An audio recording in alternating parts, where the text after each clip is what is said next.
Hello everybody, my first name is Daniil and my second name is Dubov, which makes my full name being Daniil Dubov. And this is my recap of game 7, where Jan played white and Dink played black. And he actually came to the game with a surprise. He opened with 1 e6. The French defense, quite a surprise, although not the most surprising surprise since the world, given the fact that Richard Rapport is Dink's second and Richie has been playing French defense a lot recently. d4, d5, knight d2, very solid choice from Jan. It's kind of normal. Knight c3 is a way more aggressive and double-edged line. Knight d2 normally leads, just like in the game, to the quiet positions with little pressure for white. cd, knight d4, knight f6, e takes d5, knight takes d5, knight g2 to f3 is one of the most typical lines. Bishop e7 is normal. Bishop c4, knight c6, takes, castles, castles. So the results of the opening are pretty good for black. Yes, he has this little bit damaged pawn structure. His pawn on c6 could be weak potentially. But on the other hand, there is a simple plan with queen c7 followed by bishop b7 followed by c5, where all of his pieces will be active and there is not much to worry about. Jan played queen e2, bishop b7, bishop d3, which is a smart move, preventing c5, as then there is queen e4, which is very unpleasant. It's not only threatening mate, but also in lines like this. First of all, there is bishop b5, but even c4 is quite unpleasant. This is why Dink started with queen c7. He wants to play c5 when his bishop on b7 is protected. Queen e4, knight f6. We couldn't really figure out what's wrong with g6 during the broadcast, and actually there is nothing wrong. Bishop h6, rook f2 d8 is just completely fine for black, and he can even start feeling a little bit optimistic with this c5 followed by some knight jumps. Unlike in the game, this knight on d5 has many ways to go. Dink played knight f6, which is not a mistake even. It's just a little bit more solid move. Queen h4, c5. Now this thing is very much about white playing bishop g5 or not, which we'll have to check every single move. So for instance here, after bishop g5, black has to play h6 it seems. Takes, queen takes, and for instance c4, white does not have enough of this piece power to checkmate, and he has to force a draw like this. This is why Jan played bishop f4. Dink replied with queen b6. Queen d8 was actually also a very decent move. The point being that after rook a to d1, I think you can take and play c4, which is not obvious at all, but seems to work. Dink played queen b6, which is, more human way. Queen c6 was also decent. Jan played knight e5, as again bishop g5 runs into the same exact thing.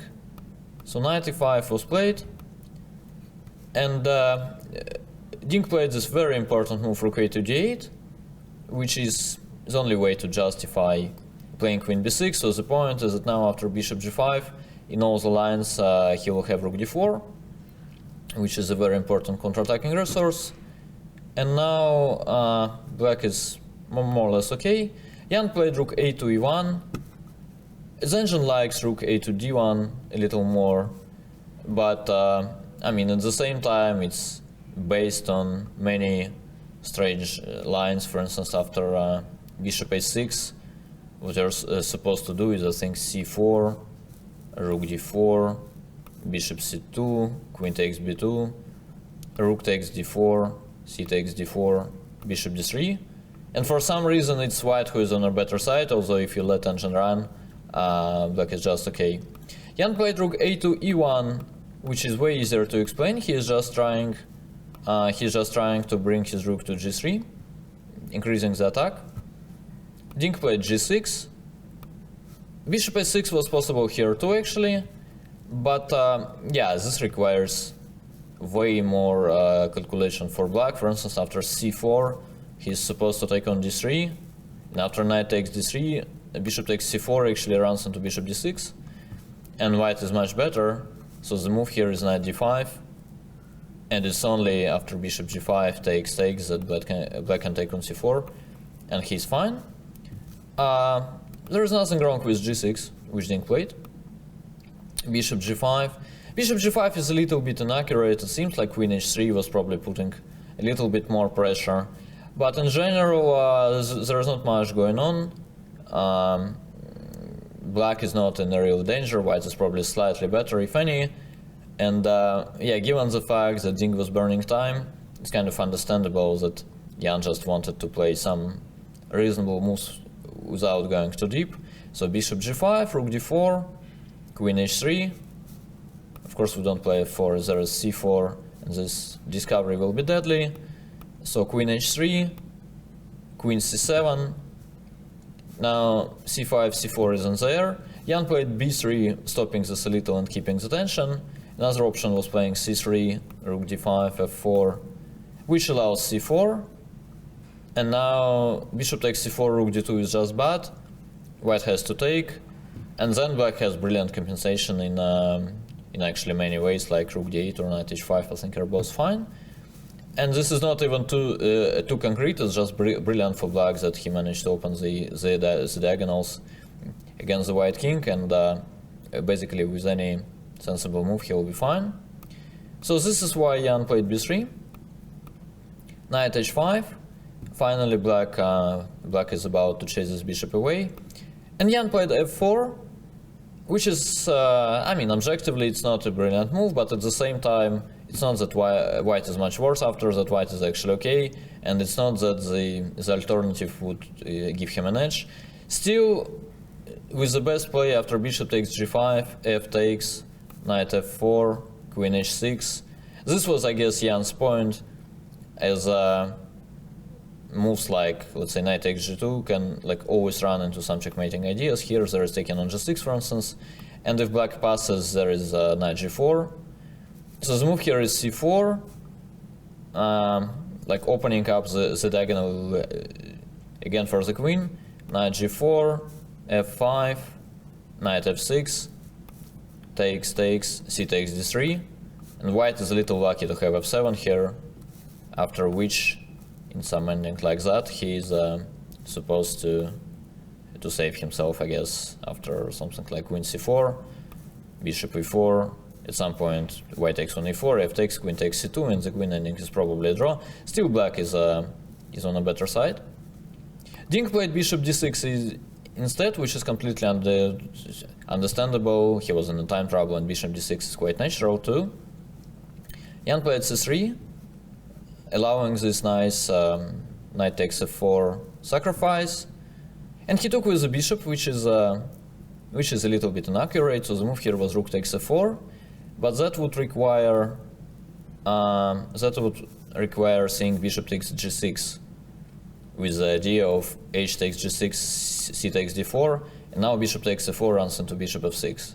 So black has to just take on d4 like that, which leaves him in a decent position, but white is not worse at all. There is bishop f6, there is I think rook f2. More or less any move leads to some complicated play. Jan played bishop takes f4 instead, which after takes, bishop takes c5, gives black a very nice position. Rook h4, rook d8. Black is objectively a little bit better. Bishop f4, nice move by Jan. Now again, it's very understandable that being in time trouble, Ding didn't want to give up this pawn on h7. By the way, rook takes h7 was bad because of rook takes d3, followed by queen takes d3, king takes h7. So the best move here is probably bishop a6, but first of all, it's not much. Secondly, you need to be a really brave person to play rook takes h7, bishop g7, being down to something like 5 minutes or whatever he was down to.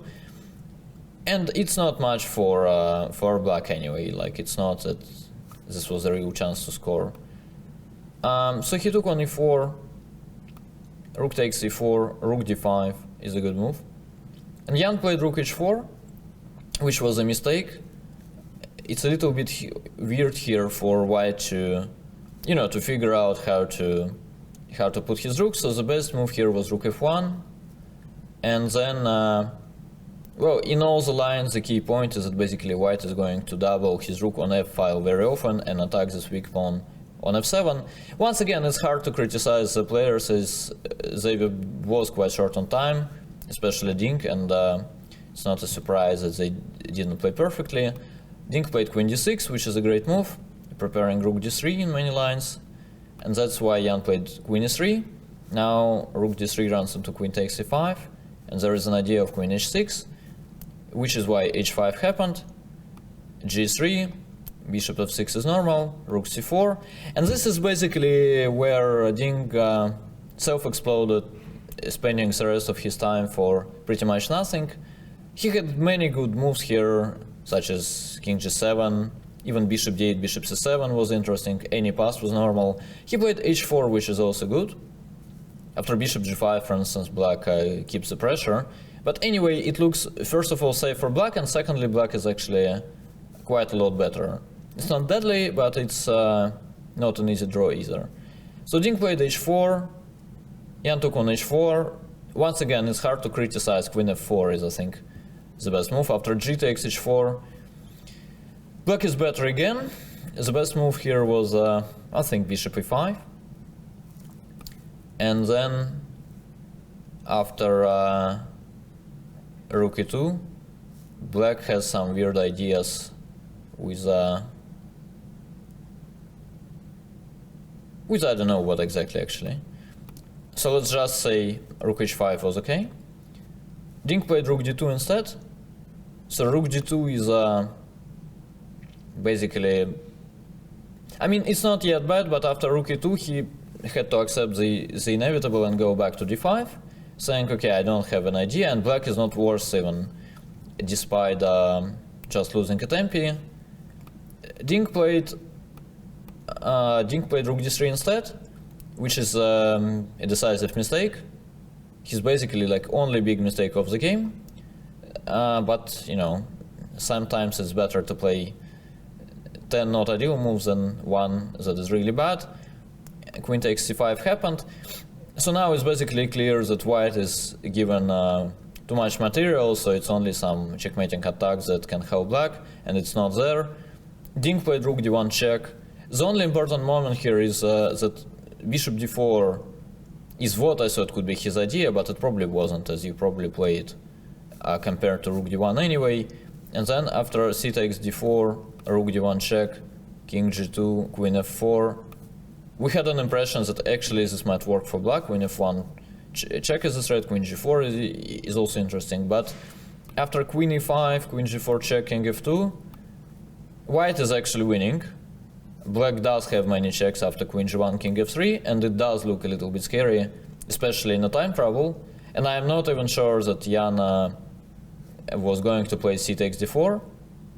They have probably missed this resource both, but in fact this is not critical as white is winning here. See, it was a decent practical chance. I wouldn't be surprised if Jan would play queen takes d4 or something nervous. So Dink played rook d1 check instead, and then after king g2 he's just got lost. Queen d3, rook f2, king g7, rook c2 f4, and yeah, then he played queen takes c3 and resigned. I mean, at least he was in time not to be flagged. So another nervous rollercoaster game, which Jan won. So it seems to be that someone has to hold with black finally at some point to win the match, and we'll see if Jan will manage to do so the day after tomorrow. Tomorrow is a FIDE, and come join us the day after tomorrow for game number 8.